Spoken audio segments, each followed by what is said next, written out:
Hey everyone, this is Stephen James from Project Life Mastery, and I'm here right now with Roger Love, who's the #1 vocal coach in the world.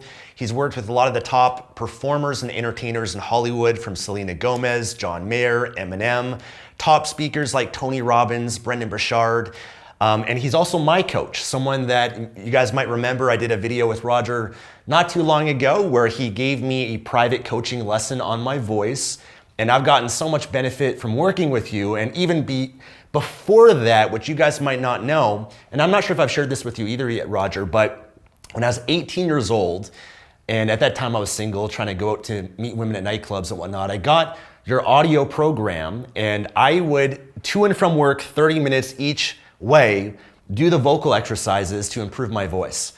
And it's so crazy now, 15 years later or so, here I am with you, and we're gonna talk a little bit today about speaking, how to improve your communication. So thank you, Roger. Thank you. You are one of my favorite students. I don't just say that. I appreciate I actually that. mean it. Oh, thank you. So Roger, do you mind sharing, we did a great interview, and I'll link to that for you guys if you want to check that out. That was more on improving your voice.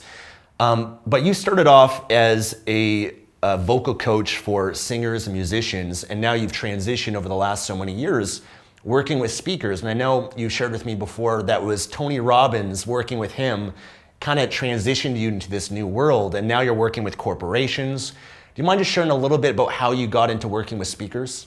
Sure. I literally, from the time I was 16 years old, was just a singing coach.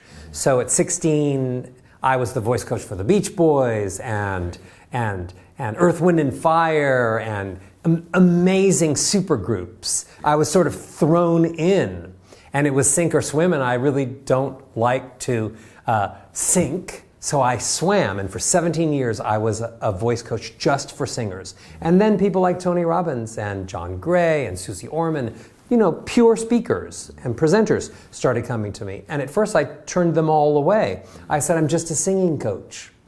But the more time they kept coming back to me, I realized that the speaking voice in many ways is more world-changing and important than the singing voice. You teach someone how to sing, they can hit higher notes, lower notes, they sell more records, they get more streams. You teach someone how to find their voice, professional, non-professional, just human, it changes their life. It changes the way they hear themselves, the way they feel about themselves, and the way that everybody else reacts to them. So one of the greatest joys over the last 20 years has been to focus on the way people speak, the sounds that come out of the speaking voice, and how I can help make better people because of that, create better relationships, for jobs, and just make the most advantage for what's possible with your instrument, the speaking voice. Got it. Most people, they don't really think consciously about how they speak in their voice. It's automatic. It's so unconscious for people. What kind of benefits and differences have people noticed when they work with you or they go through your programs, and how that translates to their everyday life? Great question. We think that we're the voice that we were born with because that's the voice that we keep hearing when we wake up in the morning and we say good morning to our partner or the dog. Yeah. That sound that comes out, that's us. But we're not the voice we were born with. We imitated the sounds we make now as adults by listening to our parents. So if my dad spoke like this, and I really wanted to have his attention, and I would talk like this as soon as I could, Dad, I'm your son, Dad. And if my mom spoke really airy, and I really wanted to survive and get breast milk, I would speak, I'm so hungry, Mommy. So we imitate the people that we grow up listening to. Right. Suddenly we're young adults, or any age of adults, and we think that's our voice. But I show people that at any point in your life you can say, hey, these are the sounds that are working for me so that I'm having a great life, or these are the sounds that might be working against me, and you can build a new voice. And it's the greatest transformation that anybody ever goes through, and nobody's thinking that's the key to success or happiness. Right, makes sense. So what makes a powerful communicator? What makes a powerful speaker? What are the things that you've noticed from the top speakers, performers that they have in common that allow them to influence people and attract people and communicate in a powerful way? That's a really simple answer. The answer is most people speak word to word. Right. So I learned all these words in school, and I keep reading books and learning more words. And then I try to have communications with people, and I use those words. But science now proves that the brain doesn't process communication first for logic. The brain looks for emotion first. Words don't have any emotion. So if I say to you, I really want you to meet my brother, he's fine, then you're saying, the last person in the world that I want to meet is your brother. But if I say, I really want you to meet my brother, he is fine, you say to me, can he meet us for lunch? So we now realize, and science supports it, that the sounds of the voice is what creates emotion. So the greatest speakers are those that communicate emotion by emotion instead of word by word. Because if I can make you feel things when I speak, then we become connected. Then you feel something and you remember what I said. And that's what builds relationships. That's what builds business situations.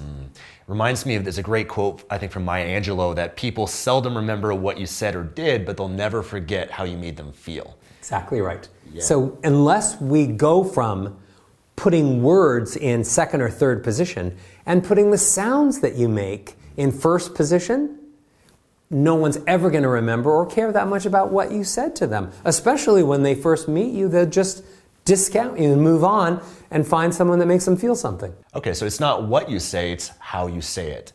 Now, in terms of communicating with more emotion, what can people do to be more effective in communicating with emotion? There's some really simple things. When you listen to music, you might not be a musician, but some songs make you happy, and some songs make you cry, and some songs make you get up and dance, and some songs just make you sit there and remember the first time you fell in love.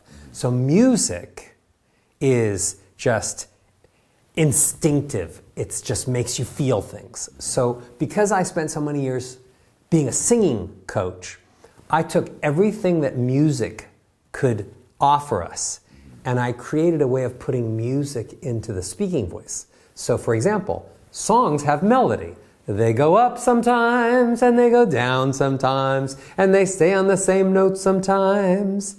But when people speak, they often just hang on the same note. They're Mr. or Ms. Monotone. Hey, I'm really, really excited. I've got one note. I practice this one note my whole life. Yeah. And maybe if I get really excited, I'll go to this other note and say, whoopee. And then I'll come back to this one note. And now we're monotone.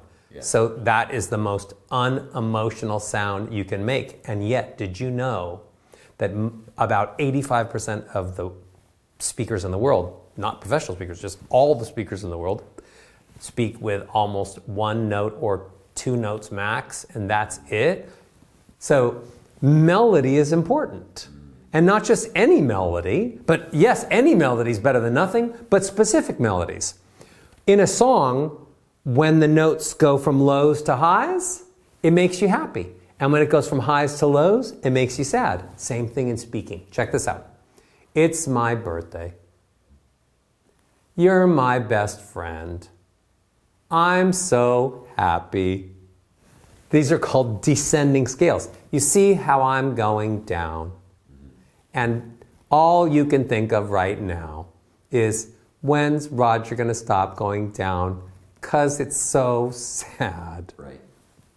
And yet, whenever we get to a comma in a period, we were taught to go down. Oh, I'm now talking, and then I go down. I go down when I get to a comma. I go down when I get to a period. Yeah. Bad melody. Yeah. If I go up, I love chocolate. I'm so happy to be your friend. I'm so grateful that we could be here today. If the melodies go up, it makes people happier just to hear them. So just simple changes in realizing how you could add a little bit more melody, and then people will think you're speaking their favorite song. That's just one tip. There's There's tons of tips, and they're all so easy. Yeah. It's just nobody's telling you, change your speaking voice a little, and then everybody will think you're amazing as opposed to think you're boring as heck. Yeah, it's crazy because most people are just not aware of this. They're not aware of how they're communicating. And yeah, if you're having a hard time meeting someone, man or woman, dating-wise, or, attracting friends in your life, looking at how you're making people feel and taking responsibility for that the emotion that you have and how you're communicating is either attracting or repelling people. And that's a big awareness. And I've definitely learned from you just the range of communication. And I know you primarily focus on the voice, but even your body language and how you gesture and your facial expressions, all of that is sub-communicating a lot beyond just the content of what you're saying. They used to believe that your body language counted about 55% of whether or not anyone believes you when you speak. But that's all changed now, because the truth is we've learned to lie with our body language. So if I'm at a date and I say, I'm really happy, and I smile, but my voice goes down, you're the greatest date I've ever been on, then my facial expressions lie. Right. And also we've gotten pretty good, even though we're nice people, we've gotten pretty good at lying with our words. Right. So if we can't find the truth in our facial expressions and our body language, and everybody's not telling the truth who you're speaking with, we're confusing everyone. And the sounds of the voice, I say, are like the windows to the soul. When you listen to the sounds that somebody makes, you know whether they're happy or sad or smart or funny. And it's so much bigger than all the books you could read on body language or all the words you could learn. Now, I know one big concern that people have when it comes to speaking, communicating, is fear. And they're afraid of judgment, criticism, speaking in front of an audience. I think that's the biggest fear in the world that people have. Any tips that you have to help people overcome that and just be more comfortable and confident speaking? I do. It's crazy that fear of speaking in public is still the number one fear in America. You'd think it would be at least shark bites or hurricanes or fires or drought or global warming, but it's speaking in public still number one. The main reason that people are afraid to speak in public is because they don't like the sound of their own voice. And they're afraid that people are going to judge them as harshly as they judge themselves. When you buy a new phone and you record your message and you listen to it and you're like, ugh, what a horrible sounding person. Maybe it's a bad microphone, but it isn't the microphone. So we judge our own voices when we hear them back very critically. So we don't want to be judged harshly because it hurts when someone doesn't like you.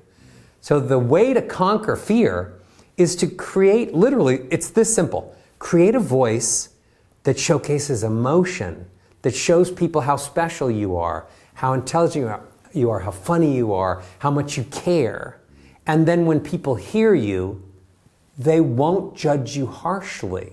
Right. They'll love listening to you. They'll want to start relationships. It really does start with something as simple as, if you sound more confident, people perceive you as confident.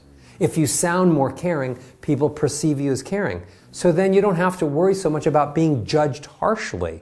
People are probably going to like you more than you like yourself. Yeah. Are there things that people can do before they speak? I know you do vocal exercises and warm-ups, which I highly recommend. We'll link to some of Roger's great work that can help you guys with that. But are there things that, before you speak or before someone goes up to perform, that mentally, emotionally, physically they can do to make sure that they can perform and speak at their best? Yes. If I was a running coach and the runner asked me, what should I do before the race to win the race? I'd tell them they have to stretch a little.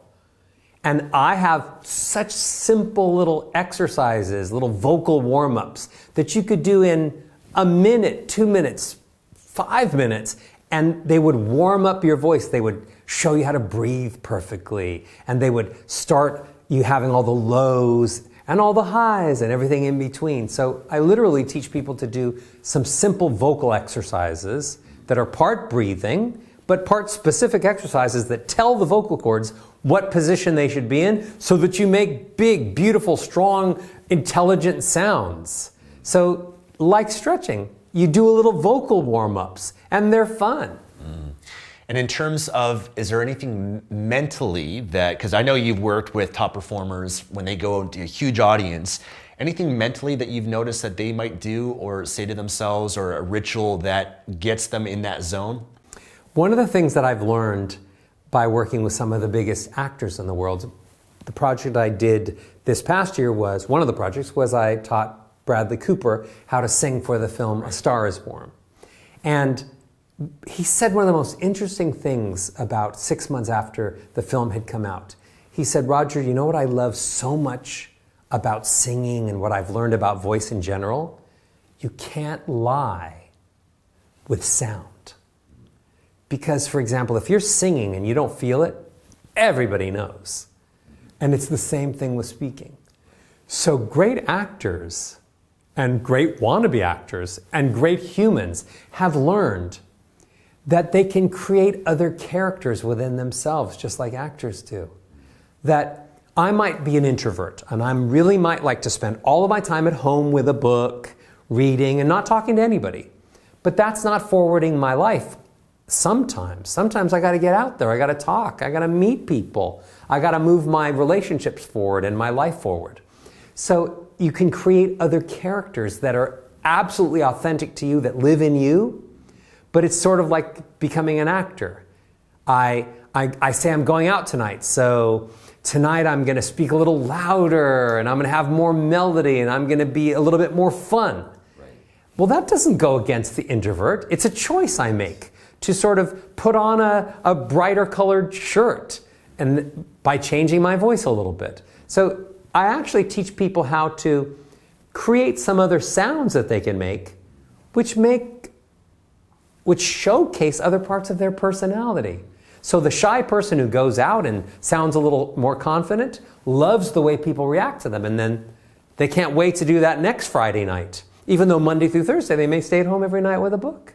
So from acting, you learn to find other parts of your personality that are all valid. Yeah. No introvert doesn't have some extrovert tendencies someplace, and no extrovert isn't also sharing a lot of introverted traits. We're all a blend of happy and sad and loud and soft. Right. So it's sort of getting to know yourself a little bit more and all the different personalities, that you're not just one sound or one person all the time. That's a really powerful distinction, because a lot of people define themselves as this is who I am, and they limit themselves. They keep themselves in that box instead of realizing there's different sides and personalities and different ways of communicating and expressing yourself, and you're essentially helping people expand themselves in the ways they communicate rather than just limit themselves as a certain way of being. Nothing greater in self-confidence building than changing your voice, because you change your voice and other people react differently to you. They say, Roger, you're so smart today. Roger, you're so happy today. And your first thought is, me? And then the next person says, Roger, you're so strong today. And then I say, okay, maybe I'm strong, and I feel stronger. We're in a weird place in the world. With all of the technology that's been happening and continues to happen at such a strong rate, which is amazing, I sort of feel like voice is the bridge that is going to move humanity forward. Because artificial intelligence, they don't communicate emotionally. So if people keep taking all the emotion out of the way that they speak, what's the difference? We're going to end up sounding more like artificial intelligence, unemotional. We're teaching artificial intelligence how to sound unemotional. And then what? The whole world starts dealing with being unemotional? That's not going to be any fun for anybody. I think now we're in an amazing position to use our voices to be more emotional and showcase how unique we are, and then teach artificial intelligence how to have the same emotions, and then the whole world is a happier, more emotional place. And then we'll have better relationships and better learning, and we'll feel better about ourselves and our world at large. To me, I'm trying to save humanity. Just just a little bit what I can do. I love that. Adding the emotion back into communication. Yeah. What would you say are some of the mistakes that people make when it comes to speaking and communicating? People are afraid of volume. Right. Because we've associated volume with anger. If I speak loud, it sounds like I'm mad at you. So when you speak loud, people back off from you and they think you're threatening them. But volume isn't the culprit. Sounds and emotions actually don't just have one element. So volume is an element of being mad. But also, monotone is an element of being mad. So if I'm loud and I only have one note, I do sound mad. But if I'm loud and I have all this melody, you're like, Roger, what are you so passionate about? You're not mad at anybody. You love everyone, Roger, don't you? Of course I do. So all I have to do is add more melody to volume, and now I just sound full and rich and strong and passionate. So people should speak louder, because most people are doing this squeaky hinge thing. They watch reality television and people talk like this, and I think this is talking to myself. Hey, I wonder if anybody can hear me because I'm just squeaking this little sound out. So we've become a nation of soft, squeaking sounds, like we're talking to ourselves and we're not really talking to anybody. But it's time that we started talking to people. So volume is great. Use more volume and add more melody. Combine the two together, you just sound like you're better. Yeah. I love that. And that's infectious to everyone else around you. You know, when you speak and communicate with that emotion and fully expressed is what it is.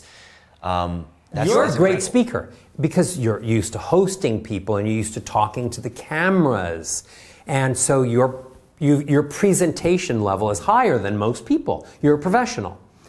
But the truth is that society is moving in the direction of, I might as well just sit at the table with you and text you. Yeah. I see people at restaurants doing that, loud restaurants, and they're texting each other. I'm thinking, oh my gosh, what are we thinking here?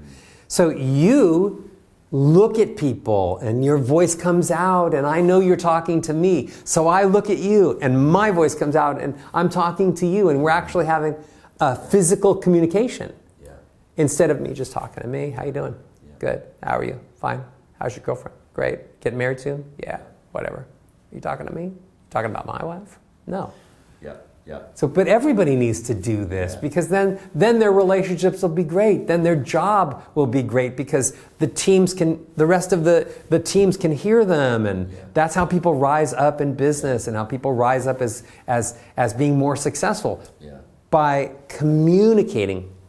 Yeah, and it's so important because the world we live in today, where with technology, people are almost, in some ways, de-emphasizing verbal communication, and we're in a world now where people are on their devices and communicating on Facebook or Messenger or text, and it's such an important skill. We don't communicate enough as we should and we used to, but it's such a valuable thing that I think we all need to continue to cultivate and improve. And I know you've created an amazing program called Speaking Pro? Yeah. Speaking Pro. And I want to talk a little bit about this because I think a lot of people watching this that relate to this. I was always very shy when I was younger, and I had a lisp when I was growing up, and I used to always mumble and speak very quietly. And it took a lot for me to go through my journey of speaking and pushing myself and expressing myself, and now as a YouTuber and influencer, it's changed my life in so many ways. I've always looked at what I do, I benefit so much because every video, every piece of content I create, it's helping me be a better communicator, and it's definitely translated to every aspect of my life. And I know you're a specialist in this, and you've created programs, and I want you to share with my audience a little bit about the program that you created. My Speaking Pro program is the culmination of what I've learned over the last 30 years and more.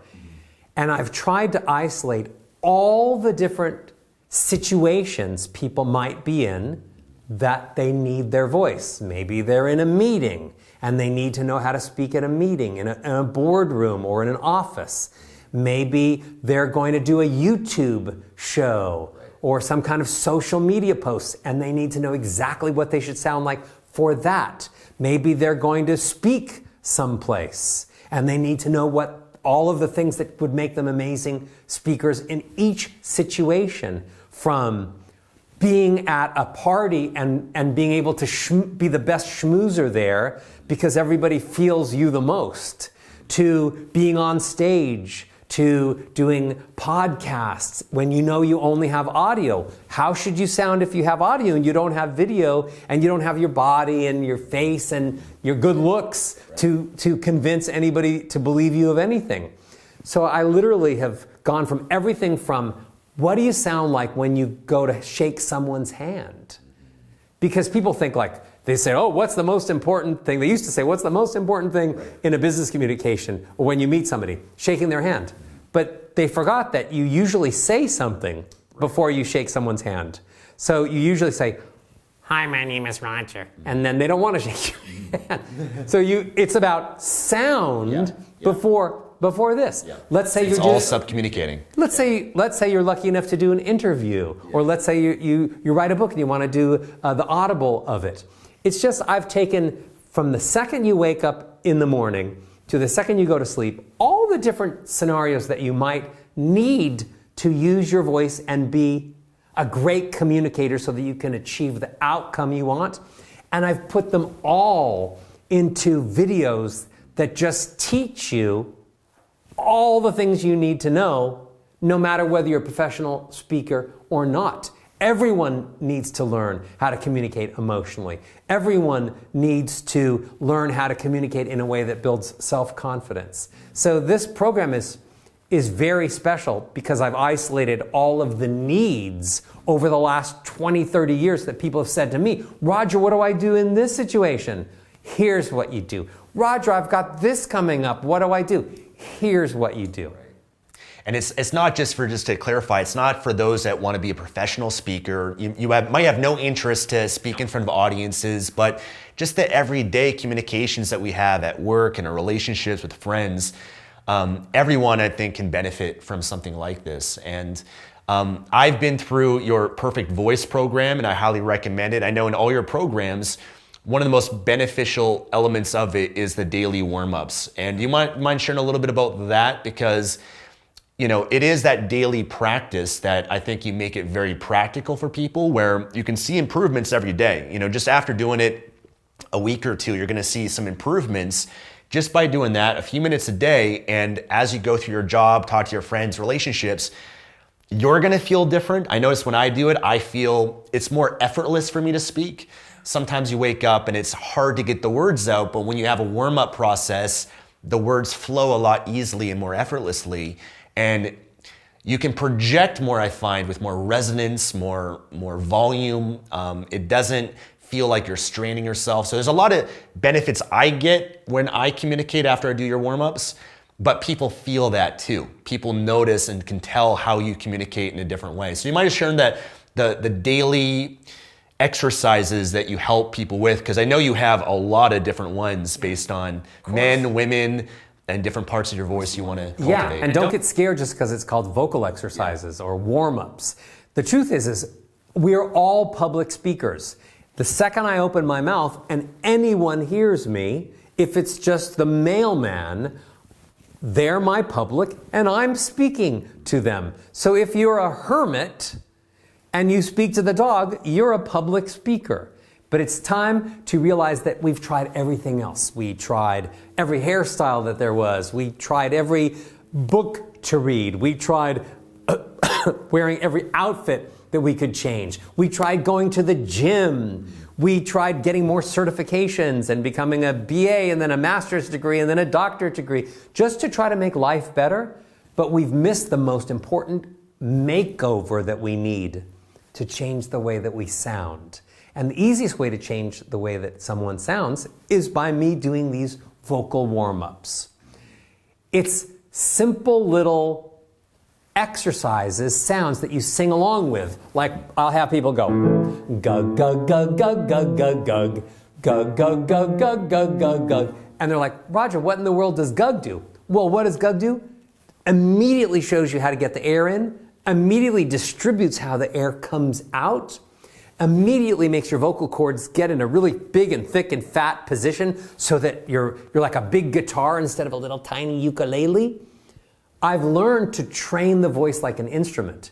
And a few minutes a day of doing my fun warm-ups, which you'll just think you're singing, and even if you never thought you could sing before, you're suddenly making sounds you didn't know you could. And every single person who comes to me to fix their speaking voice, you know what happens? They were like, I didn't know I could sing. Right. And I always wanted to sing, and my choir teacher told me I was tone deaf. And now not only is my speaking voice beautiful and everybody's reacting differently to me and I'm really getting ahead in life, I'm also singing along with the radio. I've got the windows rolled up first, but soon I'm going to roll down one window and I'm going to sing on the freeway, and eventually I'll be at karaoke. So really, I've spent my lifetime figuring what's the simplest way to change your voice so you can change your life, and the warm-ups are just that. I remember Gwen Stefani a number of years ago came to me after she'd had one of her children, and she wanted to go back on tour with the group No Doubt, which was really popular. And I have this story with so many people. And it was the day before she was going out on tour, and she had a 2-year tour booked all across the world. Right. And I gave her my vocal warm-ups. Mm-hmm. And I said, I want you to practice these because you're a singer. I want you to practice these for 30 minutes a day. I see her a year later on a break from the tour. She says, Roger, you changed my life. Mm. I said, I just smiled because it really doesn't matter what anyone says after. Yeah. You changed my life. I'm just so happy. And then I said, how? And then she said, I sang every single night and I never lost my voice, and I was the greatest singer I've ever been in my life. I said, how long did you do your vocal exercises for? She said, 5 minutes. 5 minutes every single night. Wow. And I said, amazing, perfect. Because when you have the right sounds to make and the right technique, few minutes a day. Yeah. And instead of trying to be singing on stage like Gwen Stefani or John Mayer or Selena Gomez, you're going to be speaking in your life with sounds that move people emotionally. And you didn't put in any hard work other than realizing this might be the way for me to be happier, for me to have better relationships, for me to have a better job, for me to feel more confident. And it started with my voice, and who knew? And it was the easiest thing I ever did. Amazing. So simple.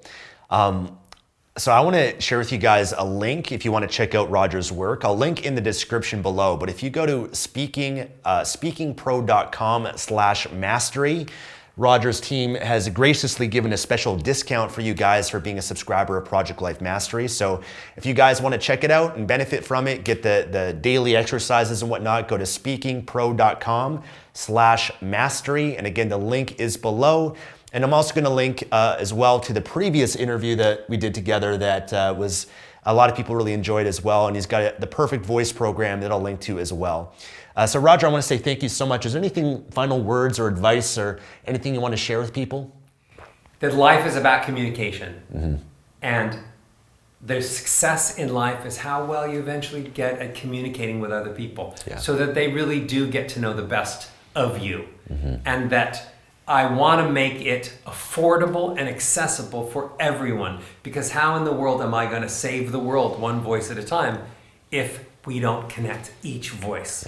So I just want you to know how much I appreciate the forum and how much I appreciate our friendship and how proud I am for the content that you deliver on a regular basis to everybody, because you're making a difference in the world, and I'm happy to join with you and today have it be about voice. Appreciate it, brother. Well, thank you so much. All right, well, thank you guys so much for watching. If you guys enjoyed this, give this a thumbs up here, subscribe for more videos, and again, check out Roger Love and his incredible programs. Thank you guys, we'll see you again in the next video.